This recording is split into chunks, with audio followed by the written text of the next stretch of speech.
মিঠিজোড়াতে নায়কের মুখবদল। বর্তমান সময়ের জি বাংলার অন্যতম জনপ্রিয় ধারাবাহিক মিঠিজোড়া।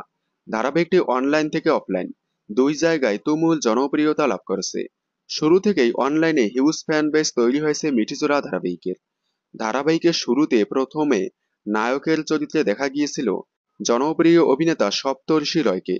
তারপর ধারাবাহিকে গল্পের সাপেক্ষে তাকে সাইড নায়ক করে আবারও নতুন নায়ক নিয়ে আসা হয়।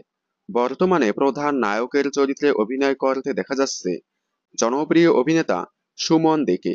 তবে এবার আবারও প্রধান নায়কের মুখবদল হলো। মিঠিজোড়াতে রাইয়ের বরদার চরিত্রে অভিনয় করেছিল জনপ্রিয় অভিনেতা অনিরুদ্ধ গুপ্তা, যাকে বেশ কয়েকটি জনপ্রিয় ধারাবাহিকে অভিনয় করতে দেখা গিয়েছিল। এছাড়াও বড় পর্দার বেশ কয়েকটি ছবিতে অভিনয় করেছেন তিনি। মিঠিজোড়াতে তার চরিত্রের নাম ছিল বিক্রম।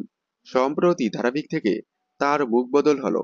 তার পরিবর্তে এই জনপ্রিয় অভিনেতাকে দেখা যাচ্ছে।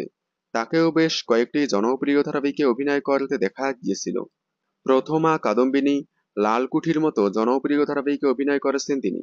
তাহলে মিঠিজোড়াতে বিক্রমের চরিত্রে অনিরুদ্ধ গুপ্তাকে আপনারা কতটা মিস করবেন কমেন্টে জানাবেন। বিনোদন জগতের সকল আপডেট সবার আগে পেতে চ্যানেলটি সাবস্ক্রাইব করে পাশে থাকা বেল আইকনে ক্লিক করে রাখুন। ধন্যবাদ।